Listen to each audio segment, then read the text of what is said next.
एक जंगल में दो जिगरी दोस्त रहते थे, एक बारहसिंगा और एक जंगली भैंसा। दोनों साथ खाते साथ रहते। भैंसा बहुत ताकतवर था और बारहसिंगा बहुत तेज। उन्होंने कसम खाई थी कि मुसीबत में एक दूसरे का साथ कभी नहीं छोड़ेंगे।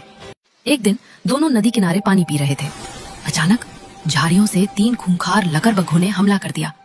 दुश्मन तीन थे और ये दो। बारहसिंगा ने अपनी नुकीली सींगें झुका ली, लड़ने के लिए तैयार। उसे उम्मीद थी कि उसका ताकतवर दोस्त भैंसा उसके साथ खड़ा रहेगा, लेकिन तभी कुछ अजीब हुआ।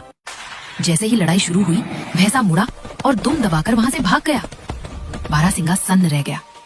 धोखा! मेरा दोस्त मुझे मौत के मुंह में छोड़कर भाग गया। अब बारहसिंगा अकेला था। उसने बड़ी बहादुरी से लकड़बग्घों का सामना किया, लेकिन वो तीन थे। वे उसे नोच रहे थे, काट रहे थे। बारहसिंगा बुरी तरह घायल हो गया। उसकी आंखों में आंसू थे, जख्म के नहीं बल्कि दोस्त की गद्दारी के। वो जमीन पर गिर पड़ा। लकड़बग्घे उसे मारने ही वाले थे कि तभी जमीन हिलने लगी। धम धम धम।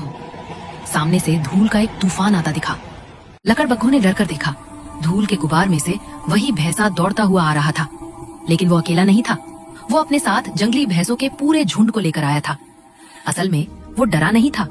उसे पता था कि वो दोनों मिलकर भी तीन लकड़बग्घों को नहीं हरा पाएंगे, इसीलिए वो मदद लाने दौड़ा था। भैंसे ने आते ही लकड़बग्घों को हवा में उछाल दिया। झुंड ने दुश्मनों को खदेड़ दिया। जब सब शांत हुआ तो भैंसा अपने घायल दोस्त के पास गया। उसने धीरे से बारहसिंगा के जख्मों को चाटा। बारहसिंगा की आंखों से अब भी आंसू बह रहे थे, लेकिन अब वो माफी के आंसू थे।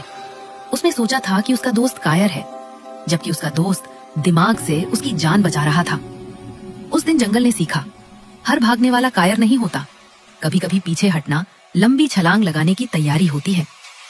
अगर आपको भी लगा था कि भैंसा भाग गया, लेकिन सच जानकर गर्व हुआ, तो इस सच्ची दोस्ती के लिए एक लाइक तो बनता है।